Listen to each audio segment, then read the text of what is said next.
नमस्कार प्रिय मित्रों, स्वागत है आपका।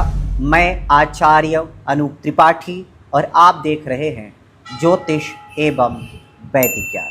मित्रों, आज मैं आपको चातुर्मास से संबंधित कुछ विशेष उपयोगी महत्वपूर्ण जानकारी बताने वाला हूँ। चातुर्मास का प्रारंभ कब से करना चाहिए हमें?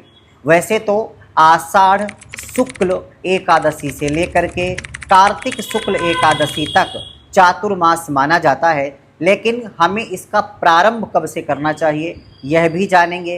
क्या खान पान का ध्यान रखना चाहिए इसका समझेंगे, और क्या क्या सावधानियां रखनी चाहिए, कौन से नियम पालन करने चाहिए, ये सभी इसी चर्चा के माध्यम से जानने वाले हैं। तो चलिए सबसे पहले बात करते हैं कि चातुर्मास व्रत करने के इच्छुक कब से चातुर्मास का प्रारंभ कर सकते हैं, व्रत ले सकते हैं। तो मित्रों, इसके व्रत का जो नियम है वो इस प्रकार से है कि तुला के सूर्य संक्रांति से ले सकते हैं, या आषाढ़ शुक्ल एकादशी से ले सकते हैं, या द्वादशी से ले सकते हैं, अथवा तो पूर्णमासी से व्रत उठा सकते हैं, पूर्णमासी से व्रत कर सकते हैं।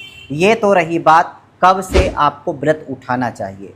अब आपको बताने जा रहा हूँ कि चातुर्मास में 4 महीने होते हैं, और 4 महीनों में अलग अलग महीनों में आपको अलग अलग किस चीज़ का त्याग करना चाहिए, कौन सी चीज़ें नहीं खानी चाहिए विशेष रूप से शास्त्रों के अनुसार। तो इसको भी नोट कर लीजिए।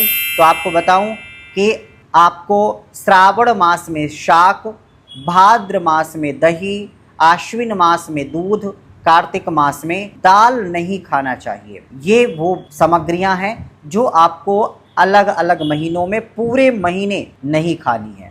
अब पूरे चातुर्मास में कौन कौन सी सामग्री नहीं भोजन के रूप में लेनी चाहिए, कौन कौन सी सामग्री का त्याग करना चाहिए, कौन कौन सी भोज्य वस्तुएं हैं जिन्हें हमें नहीं पाना चाहिए, तो इसको भी नोट कर लीजिए। तो इसी क्रम में सबसे पहले बात करते हैं मूली, गाजर, कुमड़ा जिसको कुष्मांड कहते हैं, गन्ना, बेर, आंवला, इमली, मांस, शहद, दूसरे पराए घर का भोजन, बैगन, मसूर, सफ़ेद सरसों, सावा का चावल, शाक, दूध, दही, उड़द, आलू, सलजल, पालक, मूली, गांठ गोभी, केले का फल, कुंदरू और अंकुरित बीज, ये विशेष रूप से चातुर्मास में हमें नहीं खाने चाहिए।